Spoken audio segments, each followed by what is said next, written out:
মনোবীক্ষণ polyclinic, চিকিৎসার জগতে এক দশক। এখন এখানে সব বিষয়ে ডাক্তারবাবু একসাথে তলায়।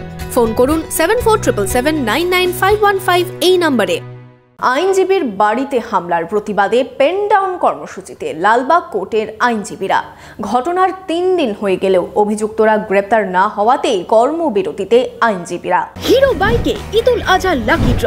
এবার হিরোর বাইক কিনলেই নিশ্চিত দুর্দান্ত সব উপহার, 10,000 টাকা পর্যন্ত ক্যাশ ডিসকাউন্ট, আকর্ষণীয় finance scheme. Hero Golden Motors Private Limited, Golden অটোমার্টে, বহরমপুর 55 তলা ও রঘুনাথগঞ্জে। আইনজীবীর বাড়িতে হামলার 3 দিন পেরিয়ে গেলেও এখনও অধরা অভিযুক্তরা। পুলিশি নিষ্ক্রিয়তার অভিযোগ তুলে লালবাগ কোর্টে পেন ডাউন কর্মসূচিতে শ্যামা সুন্দরী বার অ্যাসোসিয়েশনের সদস্যরা। গত রবিবার লালবাগ কোর্টের আইনজীবী রাজেশ আলীর বাড়িতে হামলার অভিযোগ ওঠে। মুর্শিদাবাদ থানার তেতুলিয়া গ্রাম পঞ্চায়েতের সিঙ্গা গ্রামে হামলার অভিযোগ ওঠে বেশ কিছু দুষ্কৃতীর বিরুদ্ধে। এই ঘটনায় থানায় অভিযোগ দায়ের করেন আইনজীবী রাজেশ আলী।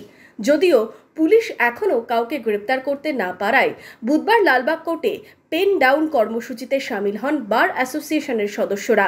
আমি জানি না কি এমন ছিল, আমি শুধু মানুষকে বার্তা দিয়েছিলাম একটা, যে আপনারা কোনোভাবেই কাউকে এই যে সরকারি অনুদান, সরকারি টাকা পয়সা, সেটা কিছু আপনারা কাউকে দেবেন, এটাই আমি একটা বার্তা দিয়েছিলাম, যেটা আমি আগেও বহুবার দিয়েছি, এটা আমি আবার দিয়েছি। এখন কি কোনো রকমভাবে আর কোনো আক্রমণের আশঙ্কা করছেন? আশঙ্কা মানে আমার পরিবার, আমি সবাই এখন পর্যন্ত ভীতস্ত, মানে যে কোনো টাইমে আমার উপর আক্রমণ হতে পারে, সেটা নিয়ে আমি এখন আপাতত ভয় ভীতির মধ্যে রয়েছি।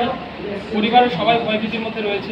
আমি চাইছি সঠিক বিচার হোক, আইনের মতো কাজ করুক এবং সবাই যারা দোষী, যারা উপস্থিত হয়েছিল, তাদের আইনের আওতায় নিয়ে এসে বিচার হোক তাদের। সাবসিকুয়েন্ট অকেশনে রাজেশ একটা অভিযোগ করে এবং অভিযোগের বিরুদ্ধে বেশ কিছু দুষ্কৃতির এগেনস্টে, যেটা আপনি পরে এফআইআর কালেক্ট করতে পারবেন, যার নাম্বার হচ্ছে মুর্শিদাবাদ পিএস কেস নাম্বার 420/2024। এটা রেজিস্টার্ড হয়, কিন্তু আজ পর্যন্ত কোনো দুষ্কৃতিকারী বা সমাজবিরোধী অ্যারেস্ট হয়নি। সে কারণের জন্য আমাদের কুরবানি ঈদ উপলক্ষে আমাদের কোর্টটা বন্ধ ছিল। আজকেই আমাদের ওপেন হওয়ার কথা, সবই গতকাল লোকাল হলিডে ছিল, আজকে ওপেন হওয়ার কথা।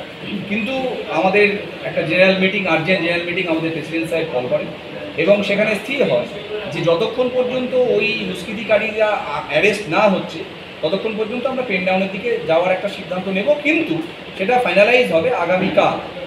আজকের দিন এবং আগামীকাল অবধি আমরা প্রতীকী পেন ডাউন একটা করেছি এবং আগামীকাল আমাদের 11টা থেকে ফাইনাল সিদ্ধান্তের জন্য একটা মিটিং ডাকা হয়েছে। In the mean time police কি পদক্ষেপ নিচ্ছে, স্থানীয় মুর্শিদাবাদ থানা কি পদক্ষেপ নিচ্ছে, সেটা আমাদের দেখা। বুধবারের পর বৃহস্পতিবারও পেন ডাউন কর্মসূচিতে সামিল হন আইনজীবীরা। ঈদের ছুটির পর কোর্ট খুললেও কাজ না হওয়ায় বিপাকে পড়তে হয় সাধারণ মানুষকে।